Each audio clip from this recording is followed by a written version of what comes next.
వాటర్లో డిప్ చేసిన తర్వాత దాన్ని తీసి కొంచెం ఇట్లా సైడ్కి అనుకోవాలి. అనుకున్నప్పుడు దీంట్లో ఉన్న వాటర్ మొత్తం ఆవిరైపోతుంది. మధ్యలోకి వచ్చేసి వాటర్ మొత్తం డ్రై అయినాక ఈ రొయ్యలన్నిటిని తలతోక తీసేసిన రొయ్యలన్నిటిని కొంచెం డ్రై అయ్యేలాగా వేయించాలి. వాటర్ ఆవిరైపోయాయి.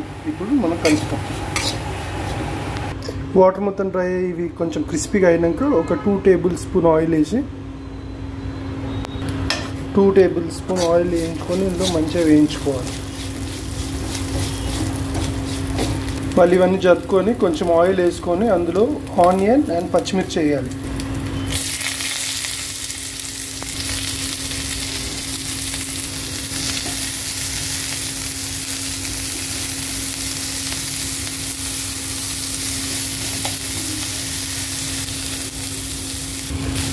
ఆనియన్స్ కొంచెం రెడ్డిష్గా గోల్డెన్ కలర్లో అవ్వాలి.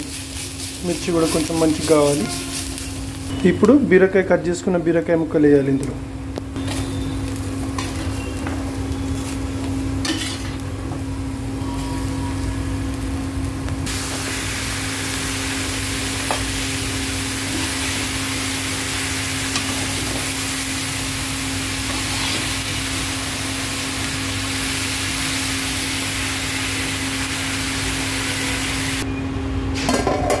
కొంచెంసేపు మూత పెట్టేసి వెయిట్ చేయాలి.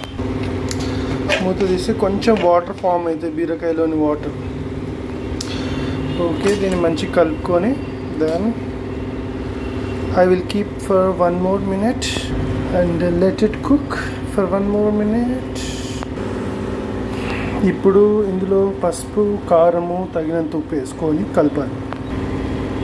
పసుపు okay and 2 tablespoon karam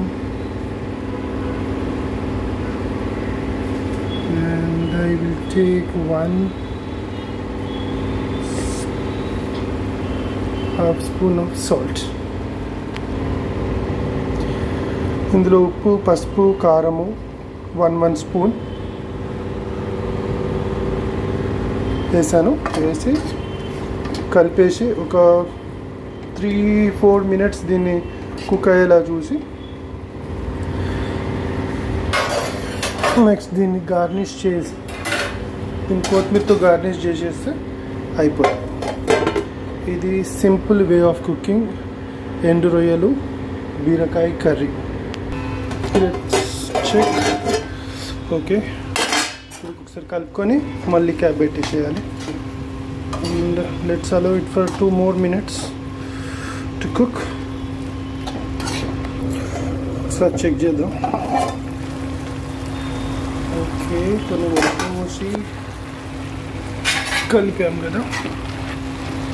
right, let's taste it how it is. ఒకసారి చెక్ చేద్దాం టేస్ట్ ఎలా ఉందో. ఉడికిందా బీరకాయ? బీరకాయ ఉడికింది. రైట్, ఇప్పుడు దీన్ని గార్నిష్ చేసుకుంటే అయిపోతుంది. ఇది సింపుల్ వే ఆఫ్ బీరకాయ ఎండు రొయ్యలు కర్రీ. థ్యాంక్స్.